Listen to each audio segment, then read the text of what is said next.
ಅದಕ್ಕೆ ಪಲ್ಯ ಮಾಡ್ಲಿಕತ್ತಾರ. ಯಾಕಂದ್ರೆ ನಾವು ಹೆಚ್ಚು ನಾಷ್ಟ ಮಾಡಂಗಿಲ್ಲ, ಅದಕ್ಕೆಲ್ಲ ಊಟನೂ ಮಾಡ್ತೀವಿ. ಅಂಗಡಿ ಹೋಗಿರ್ತೇವಲ್ರಿ, ಅದಕ್ಕೆಲ್ಲ ಊಟ ಮಾಡಿ ಹೋಗ್ಬಿಟ್ಟು ಬೆಂಡಿಕಾಯಿ ಪಲ್ಯ ನೋಡ್ರಿ ಫ್ರೈ ಮಾಡ್ಕೊಳ್ತಾರೆ ಕಾಣಿಸ್ತಾರೆ. ಫ್ರೈ ಮಾಡ್ಕೊಂಡಕ್ಕೆ ಹೆಂಗೆ ಮಾಡ್ತಾರೆ ತೋರಿಸ್ನಂತ ಬರ್ರಿ ನೋಡು. ನಿಮ್ಗೆ ಬೆಂಡಿಕಾಯಿ ಪಲ್ಯ ಉತ್ತರ ಕನ್ನಡ ಹೆಂಗೆ ಮಾಡ್ತಾರೆ ತೋರಿಸ್ನಂತ ನೋಡೋಣ. ಅದಕ್ಕೆ ತೋರಿಸ್ತೀನಿ ನೋಡ್ರಿ. ಇದೇನೋ ಫ್ರೈ ಮಾಡ್ಕೊಳಕ್ಕೆ ಕಾಣಿಸ್ತಾರೆ. ಇದು ನೋಡ್ರಿ ಸರ ಏನು ಶೇಂಗಾ ಎಣ್ಣೆ ಹಾಕಲ್ತಾರೆ ನೋಡ್ರಿ. ನಾವು ಶೇಂಗಾ ಎಣ್ಣೆ ಮಾಡ್ತೇವೆ. ಕಿಡ್ನಿ ಸ್ಟೋನ್ ಪ್ರಾಬ್ಲಮ್ ಐತೇಳಿ ನಾ ಶೇಂಗಾ ಎಣ್ಣೆ ನೋಡ್ತೀನಿ ಹೆಚ್ಚ ಅದ್ರ ಕಲಾಗ ಶೇಂಗಾ ಎಣ್ಣೆ ಹಾಕಿದ್ರಿ. ಸ್ವಲ್ಪ ಗರಂ ಆದ ಬಳಿಕ ಜೀರಿಗೆ ಹಾಕೋದು. ಜೀರಿಗೆ ಹಾಕಿ ಸ್ವಲ್ಪ ತಿರುಗಾಡೋದು ನೋಡ್ರಿ. ಶಿಸ್ತಾಗಿ ಜರ ಫ್ರೈ ಆಗ್ಬೇಕದು. ಮಸ್ತ್ ತಿರುಗಾಡಿದ್ರೆ ಟೇಸ್ಟ್ ಕೊಡ್ತೈತಿ. ಭಾಳ ಹೊತ್ಸೋದಿಲ್ಲ ಮತ್ತು ಬರ ನೋಡ್ರಿ. ಬೆಳ್ಳುಳ್ಳಿ ಕೊಟ್ಟಿರ್ತೇವೆ, ಬೆಳ್ಳುಳ್ಳಿ ಪೇಸ್ಟ್ ಹಾಕೋದು ಅದ್ರಾಗ.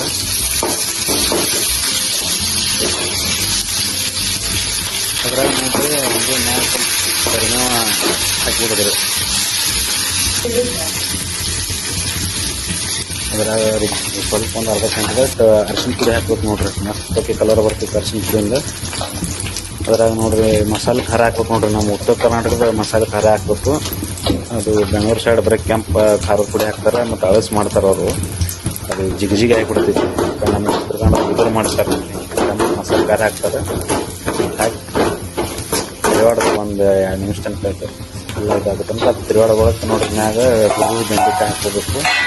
ಸ್ವಲ್ಪಗೆ ಬೆಂಡೆಕಾಯಿ ಹಾಕ್ಕೊಂಡು ಎಲ್ಲ ಸ್ವಲ್ಪ ತಿರುವಾಡೋದ್ರಿ. ಶಿಸ್ತಾಗೆ ತಿರುವಾಡಿದ್ರೆ ಅಂದ್ರೆ ಮ್ಯಾಗ ಒಂದು ಸ್ವಲ್ಪ ಕೊತ್ತಂಬರಿ ಹಾಕಿಬಿಡಿದ್ರಿ. ಹೀಗೆ ವಾಸನೆ ಕಾಲಾಗ ಕೊತ್ತಂಬರಿ ಹಾಕಿದ್ರೆ ಅಂದ್ರೆ ಒಂಥರ ಚಲೋ ವಾಸನೆ ಕೊಡ್ತೈತಿ, ಸ್ಮೆಲ್ ಕೊಡ್ತೈತಿ.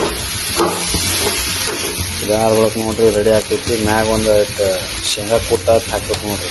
ಶಿಸ್ತಾಗಿ ಶೇಂಗಾ ಕುಟ್ಟಿರ್ತದಲ್ಲ, ಅದು ಶೇಂಗಾ ಕುಟ್ಟು ಹಾಕಿಬಿಡೋದು. ಒಂದು 2 ಕಿಟ್ ಹೇಳಕ್ಕೆ ಶೇಂಗಾ ಕುಟ್ಟು ಹಾಕಿ ತಿರುಗಾಡ್ಬಿಡೋದ್ರಿ. ಅದ್ರಾಗ ಅದು ಬೆಂಡೆಕಾಯನ್ನು ಮೆತ್ತಗಾಗ್ಬಿಡುತ್ತವೆ. ರುಚಿಗೆ ತಕ್ಕಷ್ಟು ಹಾಗೆ ಉಪ್ಪು ಹಾಕಿಬಿಡ್ರಿ. ಉಪ್ಪು ಹಾಕೋದು ಮತ್ತು ಒಂದು ಸ್ವಲ್ಪ ತಿರುಗಾಡ್ಬಿಡೋದ್ರಿ. ತಿರುಗಾಡಿ ಒಂದು 2 ನಿಮಿಷ ತನಕ ಕಡಾದಾಗ ಹೀಗೆ ತಿರುಗಾಡಿದ್ರೆ ಅಂದ್ರೆ ಬೆಂಡೆಕಾಯನ್ನು ಮೆತ್ತಗೆ ಅವು ಮತ್ತಿಟ್ಟು ಫ್ರೈ ಆಗಿಬಿಡ್ತೈತೆ ರೀ. ಫ್ರೈ ಆಗ್ಬಿಡತ್ತೆ ನೋಡ್ರಿ. ಬೆಂಡೆಕಾಯಿ ಪಲ್ಯ ರೆಡಿ ಆಯ್ತು ನೋಡ್ರಿ. ಈ ಥರ ರೆಡಿ ಆಗಿಬಿಡ್ತೈತೆ ಬೆಂಡೆಕಾಯಿ.